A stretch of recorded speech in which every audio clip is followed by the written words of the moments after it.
नमस्कार। आयुर्वेद में कुछ विशिष्ट द्रव्यों के कुछ विशेष नियम बताए गए हैं। उन विशेष नियमों के अनुसार ही उन द्रव्यों को ग्रहण करना चाहिए। उन्हीं में से एक है दही। दही को एक विशेष कैटेगरी में रखा गया है और इसके साथ ही इसके बहुत सारे नियम भी बताए गए हैं। कौन सी ऋतु में दही का सेवन करना चाहिए, किस तरीके से दही का सेवन करना चाहिए। तो ये एक हमारे यूं माने तो सद्व्रत का हिस्सा बताया गया है। आचार्य चरक ने नवेगान धारणी अध्याय के अंदर दही को स्पेसिफिक वहां पर इसके नियमों का उल्लेख करके इसकी इम्पोर्टेंस को बताया है। इसलिए हमें मालूम होना चाहिए कि दही के सेवन संबंधी कौन से नियम है जिनको हमें फॉलो करना चाहिए, ताकि हम लंबे समय तक स्वस्थ जीवन जी सके और इसके फायदों को हम ग्रहण कर सके, इससे होने वाले नुकसानों से हम बच सके।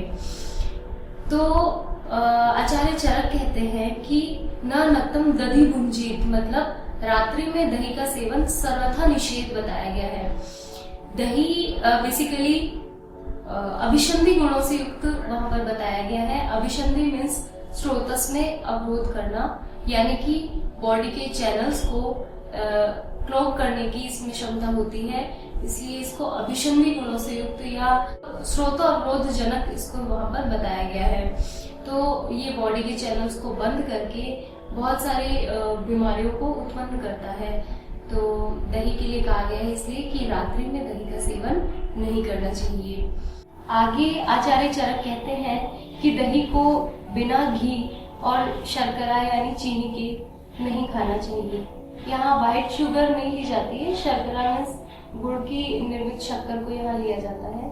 तो दही को बिना घी और शर्करा के नहीं ग्रहण करना चाहिए। फिर उससे आगे रेफरेंस मिलता है कि दही को बिना मुगयुष यानी मूंग की दाल के और उसी के साथ साथ बिना आमल की यानी आंवला के नहीं खाना चाहिए।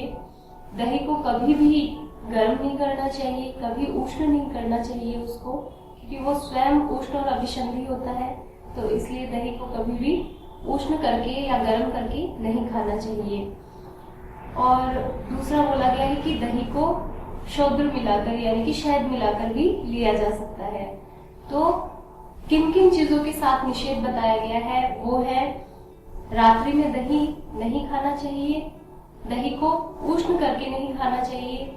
इसी के साथ साथ दो विशिष्ट ऋतु बताई गई हैं, ग्रीष्म ऋतु और शरद ऋतु। इन दो ऋतुओं में भी दही का सेवन निषेध बताया गया है। कारण वही है, दोनों में पित्त की प्रधानता रहती है, पित्त बढ़ता है।